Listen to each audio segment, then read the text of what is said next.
What does it take to really make the changes starting tomorrow? It takes more than philosophical pronouncement. I know that. It also takes more than enthusiasm. I know we're hearing a lot about enthusiasm these days, but see, that just won't do the job. We're still hearing the old cliches of the 30s, right? To be enthusiastic, you must act enthusiastic. But see, that's not going to help. After you have leaped about, there are some things you got to do, or it isn't going to change. See, you can get all excited about lifting 200 pounds till you get to the gym. And then you need a new excitement. And the new excitement is called discipline. Major step to human progress. Discipline. Self-discipline. We might add one more word here, consistent. Consistent self-discipline. If we don't make consistent self-discipline part of our daily lives, the results we seek will be sporadic and elusive. It takes a consistent effort to truly manage our valuable time, or we'll be consistently frustrated. Our time will be eaten up by others whose demands are stronger than our own. It takes discipline to conquer the nagging voices in our minds, the fear of failure, the fear of success, the fear of poverty, the fear of a broken heart. It takes discipline to keep trying when that nagging voice within us brings up the possibility of failure. It takes discipline to admit our errors and recognize our limitations. The voice of the human ego speaks to all of us. It takes discipline to change a habit, because habits are formed a little bit each day, every day, every day. Once habits are formed, they act like a giant cable. They act like a nearly unbreakable instinct that only long-term disciplined activity can change. We must unweave every strand of the cable of habits slowly and methodically until the cable that once held us in bondage becomes nothing more than scattered strands of wire. It takes the consistent application of a new discipline, a more desirable one to overcome one which is less desirable. It takes discipline to plan. It takes discipline to execute our plan. Now, if discipline is the key word, and if discipline is the key action, then what exactly is discipline? One good answer might be that discipline is a constant human awareness of the need for action, and a conscious act by us to implement that action. Discipline is an awareness of the constant need for action and a conscious act to implement that action. If our awareness and our implementations occur at the same time, then we begin a valued sequence of disciplined activity. Now, here's the other side of discipline. If there's considerable time that passes between the moment of awareness and the time of our implementation, then that is called procrastination. Procrastination, doing it tomorrow instead of today. Procrastination, an almost exact opposite of discipline. The voice within us says, get it done. Discipline then says, do it now. Do it to the best of your ability, today, tomorrow, and always, until finally the worthy deed becomes instinctive. Procrastination says later, tomorrow, whenever I get a chance. Procrastination also says, do what is necessary to get by or to impress others. Do what you can, but not what you must. In every circumstance we face, we are constantly presented with these two choices. Do it now or do it later. Discipline and procrastination. A choice between a disciplined existence, bearing the fruit of achievement and contentment, or procrastination, the easy life for which the future will bear no fruit, only the bare branches of mediocrity. The rewards of a disciplined life are great, but they're often delayed until some time in the future. The rewards for the lack of discipline are immediate, but they are minor in comparison to the immeasurable rewards of consistent self-discipline. An immediate reward for lack of discipline is a fun day at the beach. A future reward of discipline is owning the beach. For most, we choose today's pleasure rather than tomorrow's fortune. So how can you get rid of the easy distractions? How can you keep your mind on what you're trying to do? How can you keep an attitude of doing it all and doing it now? How can you make the choice of discipline over procrastination? You've got to really work on your consistent self-discipline on a daily basis, or you'll find yourself distracted. Distracted by negative thoughts, distracted by negative people, and pretty soon, depending on the type of people you've associated with, distracted by your doubts within yourself. Never underestimate the power of influence and associations. And never underestimate the power of your own consistent self-discipline. It's easier to go to bed late, sleep late, show up late, leave early. It's easier not to read. It's easier to turn on the television than to open a book. It's easier to do just enough than to do it all. Waiting is always easier than acting. Trying is always easier than doing. Imagine what life would be like if we didn't have to make our bed in the morning, or keep our garage clean, or pay our taxes, or show up for work tomorrow. Wouldn't it be fascinating if we didn't have to do these things? Wouldn't it be fascinating? What do you suppose would become of us? You're right. Not much. The system we live in and contribute to is designed to make the easiest things in life the most unprofitable. Profitable seems to be the most difficult. Our world is and always will be a constant battle between the life of ease and its momentary rewards and a life of discipline and its far more significant rewards. Each has its own price, the price of discipline or the price of regret. We will pay one or the other. What we wish we had done is the voice of regret, speaking in a sorrowful tone at a time when there is no going back. This is regret. No second chance. No what would I do differently. Choose one or the other, but both will have their price, the price of discipline or the price of regret. One costs pennies, the other a fortune. That's why action is so important. The smallest action, the least action. The action that you won't think will matter. It all matters. Take it. Because success is earned one day at a time. Every day you lift your head up off the pillow. You're going to decide whether that day you are a success or whether you are a failure. You're either moving forward or you're falling behind. It is one decision at a time. It is one phone call at a time.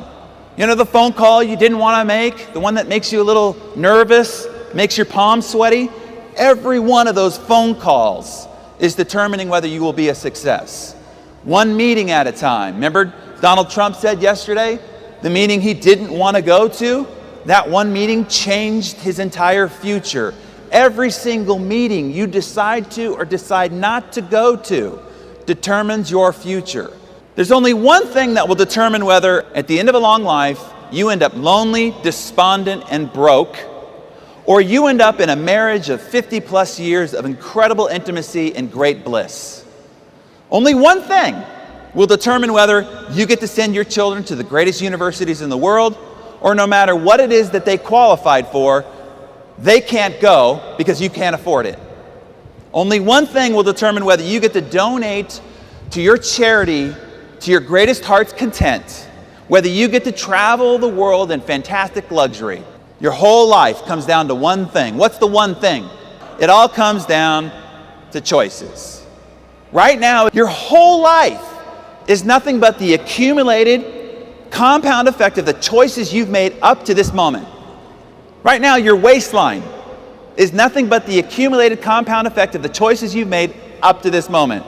The size of your business, your bank account, the intimacy of the relationships in your life are all just an outcome of the compounded choices you've made up to this point.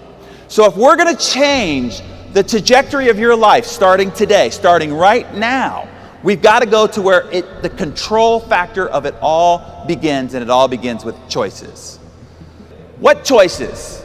Because Because we're presented with hundreds of choices all day throughout the day. What choices matter the most? Anybody here ever been bitten by an elephant? Well, what about mosquitoes? Anybody ever been bitten by a mosquito? Bill Gates says this is the most deadly animal on the planet for the human species. And it's also one of the smallest. See, nature provides clues. It's the little things in life that will bite you and kill you. So is it true about your choices. When you take a look at the 7 billion people on the planet, a question I'm asked a lot is, we only get to pick 12 people to be on the cover of Success magazine out of 7 billion. And I'm asked, what do these guys do to become so successful? What separated them from everybody else? Well, let me tell you what they did not do, because this is what everybody thinks they did to get to the cover of Success magazine. Success is not a result of some heroic feats. Nobody you see on the cover of Success magazine did anything heroic. It is not because of some grand act of bravery. You know, you do not leap and hope that the net appears. Don't do that. That ends in calamity. And they didn't perform any quantum leap. It wasn't just right place, right time, as Trump said yesterday. Yes, luck plays a part, but it only plays a part after you've worked your butt off. So it wasn't any grand act of luck either. Success is, if you're looking for the answer of what caused these people to get on the cover of Success magazine, success is a result of small, seemingly insignificant, moment-to-moment choices. The only thing that separates them from you is that accumulated compound effect of those little choices that created dramatic differences in results.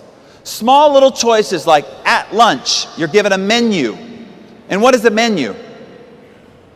It's just a series of choices, right?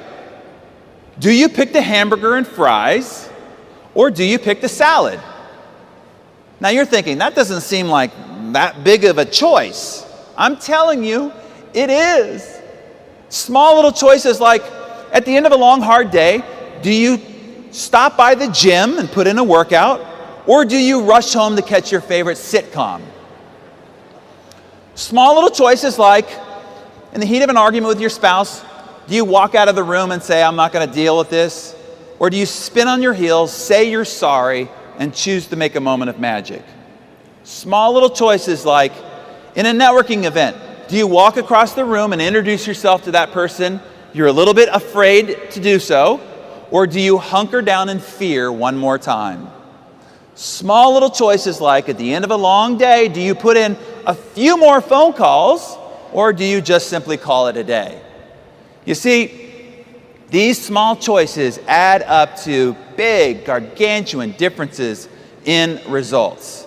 Let me give you a reference point in which to associate this with.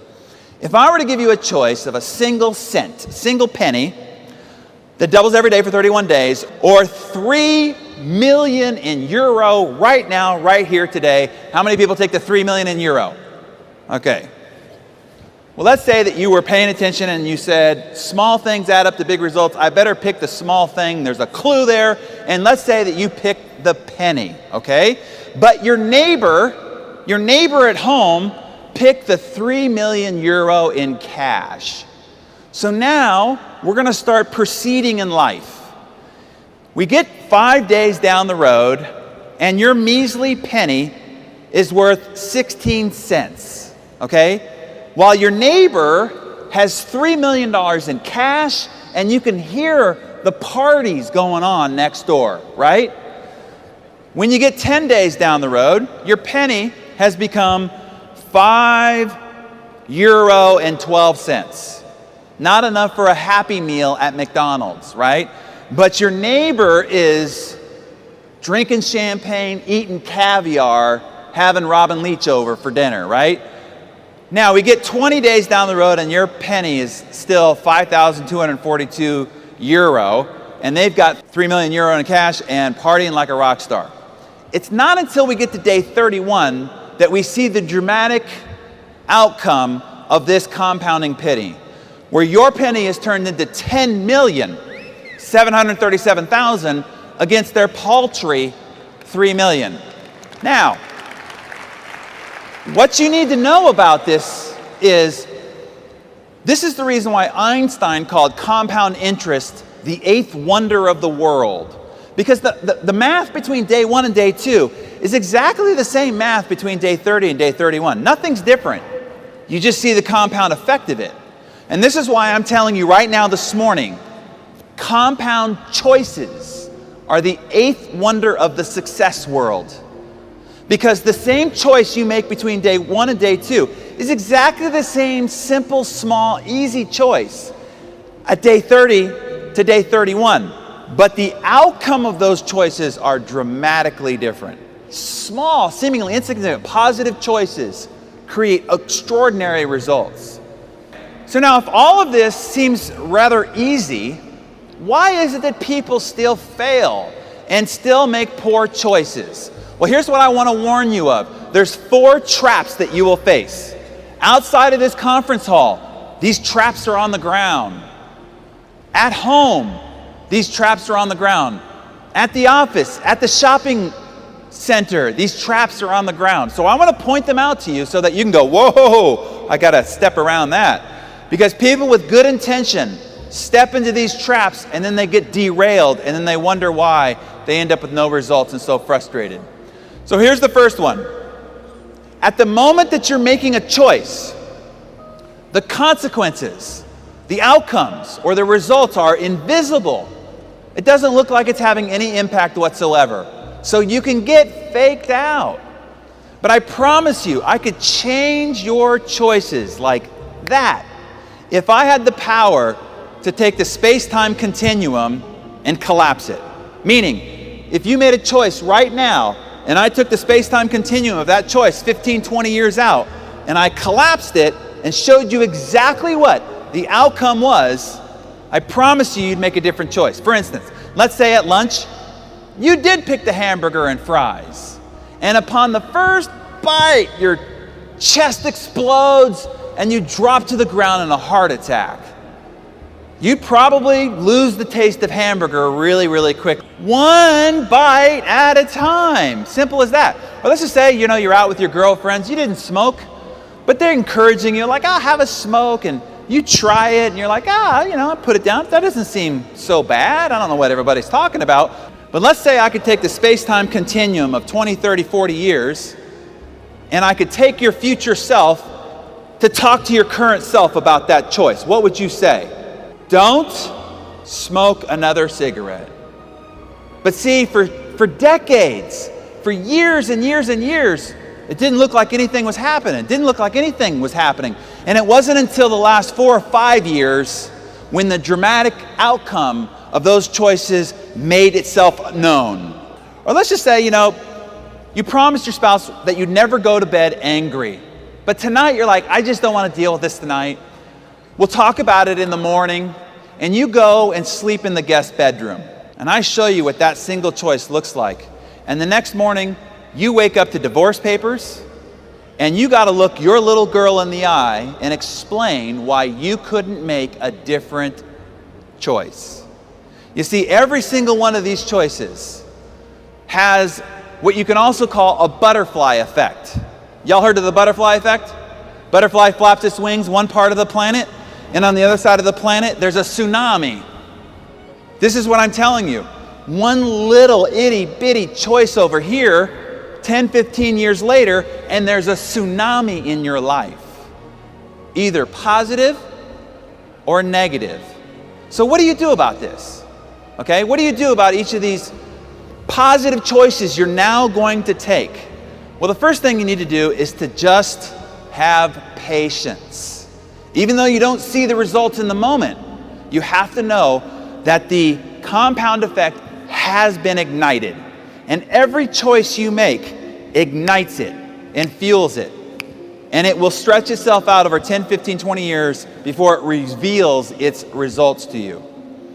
Second trap.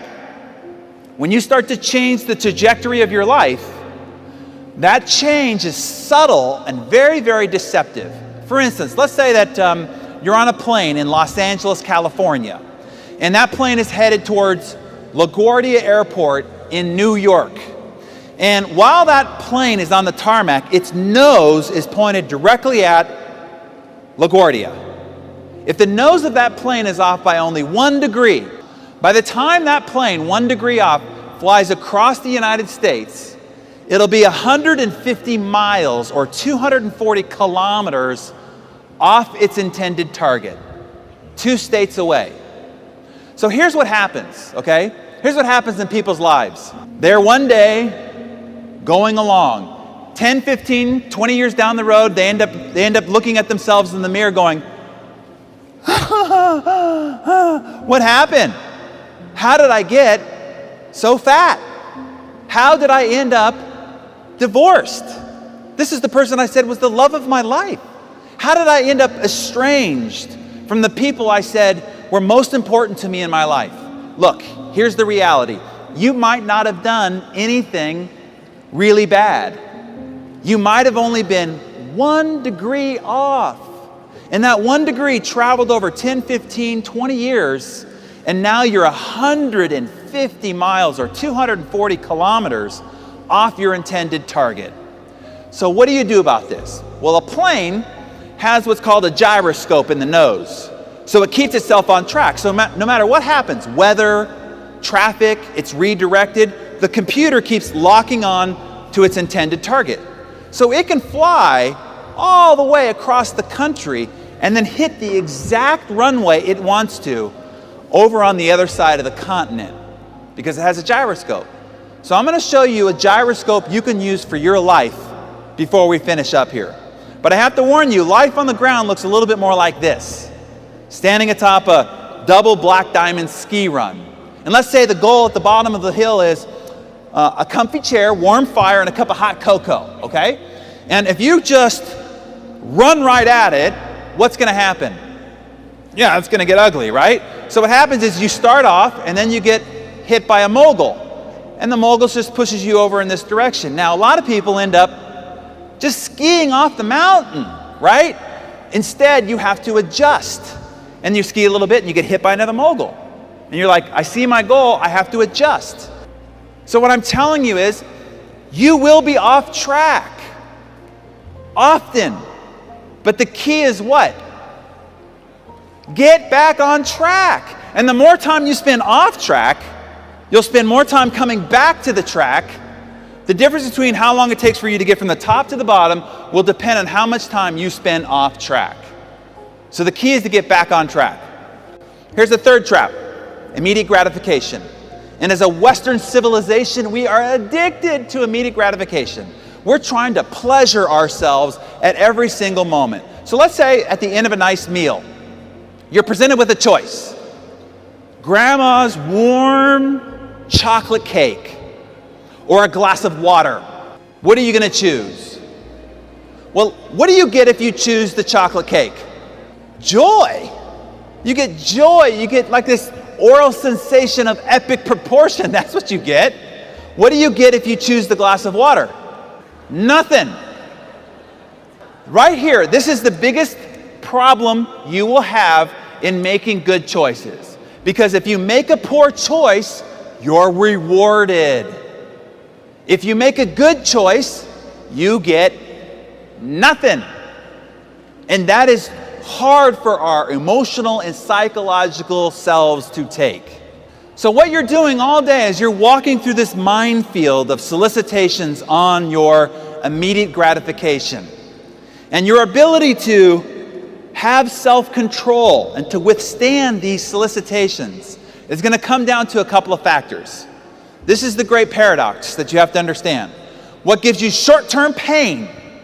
Having the glass of water, making the call you don't want to go to, going to the meeting you didn't want to go to, creates long-term pleasure. On the other side of this, what creates short-term pain, going to the gym, saying you're sorry, creates long-term pleasure.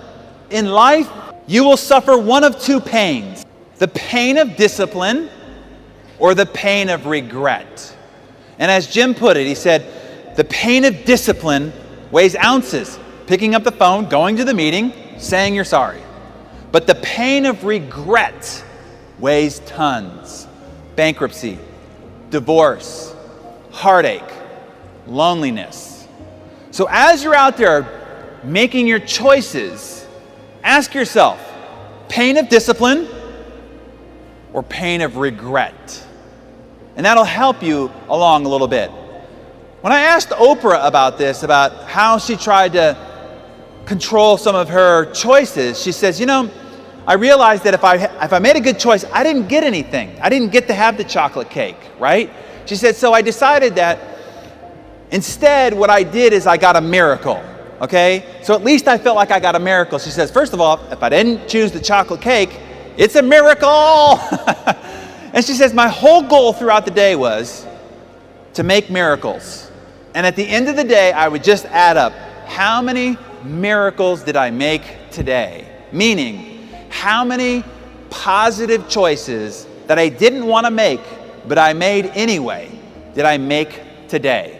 And if you start taking an account of when you choose short-term discipline versus long-term regret, then you'll be on the right track. The last trap is this. What's easy to do, and everything I've talked to you about here is easy to do. The actual process of success is easy to do. Emotionally, it's very difficult, but the process is easy to do. It's easy to eat an apple a day, walk around the block for your good health, say you're sorry, make a moment of magic, pick up the phone and make phone calls, write thank you letters, drink glasses of water. Oh, that's easy. That's the problem. It's also easy not to do. Because it's so easy, it's easily disregarded. You'll sit there and go, that's no big deal. And you won't do the easy things. And because you won't do the easy things, life will end up very hard for you. So realize there's a little bit of a trick in what's easy to do is the fact that it's also easy not to do. So I have a question for this intelligent audience. What do successful people and unsuccessful people have in common? Here's what they have in common, okay? They both hate to do what it takes to be successful. Successful people just do it anyway. Muhammad Ali, the great world champion boxing star, right? He said, I hated every early morning workout I ever had in my entire career, but I loved being world champion. You see, you don't have to like making prospecting calls. You don't have to like coming to the meeting. You don't have to like sitting here in the front row and agreeing with the speaker so that you're setting the example for everybody else. You don't have to like any of it, but you have to do it anyway. And when you do, you will separate yourself from everyone else. So get over the fact that you need to like it, okay? If we've got choices locked down, okay, I'm going to start making new choices. What has to happen after that? What has to happen after that is you got to get your butt off the couch, go out the front door, and make something happen. Behavior or action has to follow choices. Here's the biggest problem about your choices. 95% of the choices you make are unconscious. You're not even making a choice about it. You're literally sleepwalking through your day. Most of our behavior that we've developed over time is unconscious to us.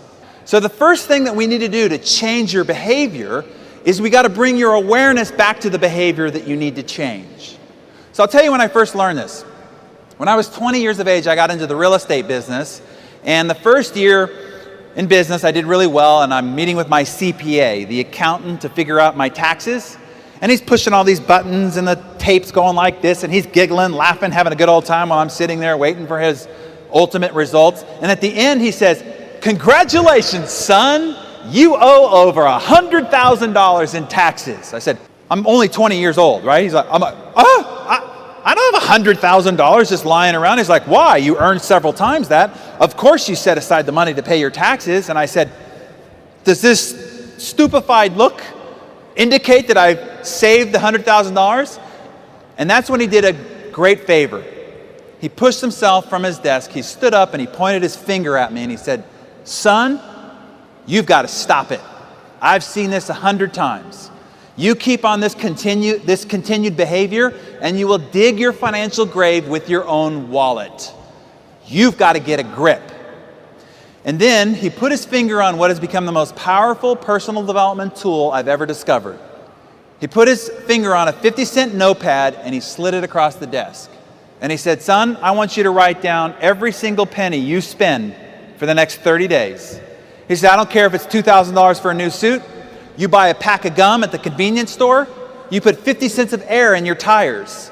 You buy a round of drinks for your buddies. Everything goes on that notepad." And I said, "Yes, sir."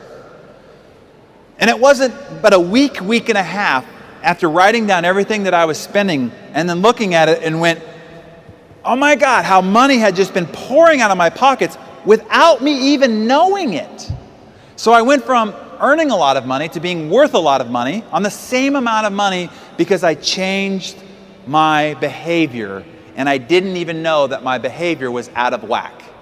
So whatever you want to change, you want to change your diet? Start writing down everything you put into your face. You want to change your relationship with your spouse? Figure out what her or his love language is, and every time you do that, write it down. I'm telling you, you'll get an acute idea of exactly how your behavior has been off track and exactly what it takes to get it back on track. So awareness is the first step of change. Now, behavior repeated become habits. Now I'm telling you, this is the key point.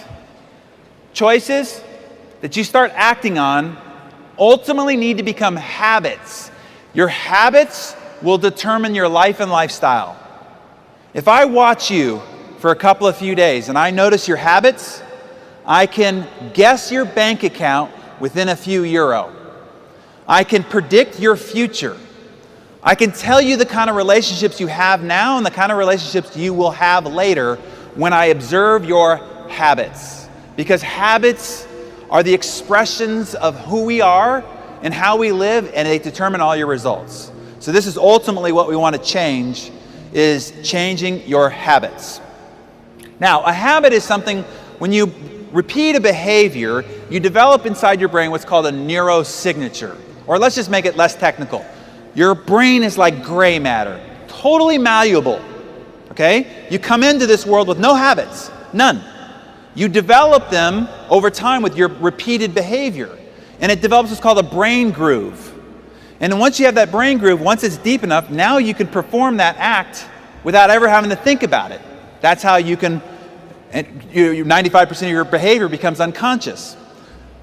And these habits, they start out like cobwebs and they become thick as cables. Now, the hard reality about changing your habits are good habits. They're hard to create, but easy to lose. You go on a 2-week vacation and don't run or work out, it's going to be really hard to start back up again when you get home. The other side of this equation is bad habits are easy to create and hard to lose. You go on a vacation with a friend who has this particular drink they like, and you start drinking it, and then you come home and you're still drinking it, and all of a sudden you're like, wow, I got this new habit that I never even wanted. And it's hard to break. What happens here is, when you try to break one of the neurosignatures in your brain of a bad habit, it's as difficult as if you have substance abuse, drugs and alcohol, that you're trying to go through withdrawals to get over. As physical, emotional, and psychological, it'll be as painful as that. And ultimately, it'll take about 300 repetitions of not doing the previous bad habit and doing the new good habit so that this one weakens and this one strengthens. Now that you know it's not going to be easy and how long you've got to sustain a new habit, at least you won't get disillusioned, okay? And the reality is that willpower will not work. Why is it that we have the biggest diet industry in the history of humanity, and yet as a species, we are more fat than we've ever been in the history of humanity? How can those two things exist simultaneously? And the reason is, they all rely on willpower, and willpower will not work. So instead, what I want to encourage you to find is what's called why power. So imagine I took a 300-foot steel beam and I laid it across the concrete floor here.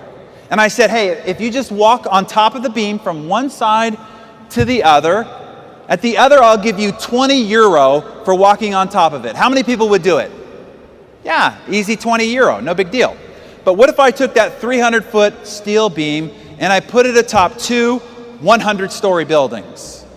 And now I said, if you walk on top of the beam from one side to the other, I'll give you 20 euro. How many people would do it now? But what if on the other building is your child and the building is on fire, and if you don't go across that beam, they will perish and die right before your eyes? How many people will go across that beam now? Now, I just want you to observe something here, okay?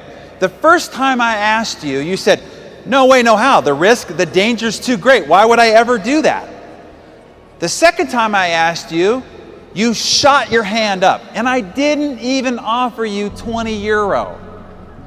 The difference was the reason why to do it. Here's what I want you to get. When your reason why is urgent enough, important enough, critical enough, where you have a white, hot, burning desire to get to the other side, no danger, no risk, nothing can stop you. In order for you to achieve the kind of goals that you're capable of achieving, what's stopping you is you don't have enough reasons that are urgent, powerful, and compelling enough to have you overcome any danger, risk, or fear that you've got to getting there. And you will need this why power to sustain the changing of your habits. Now I want to give you one last strategy. I get asked all the time after this, is there any way to speed this up a little bit? And the reality is, time has to take its course. But there is one strategy that can accelerate your success, okay? That can get you far beyond the pack, to have you break out from the peloton, so to speak. And here's what it is. I learned it when I first got into real estate. I went to a seminar. It's kind of a theme there.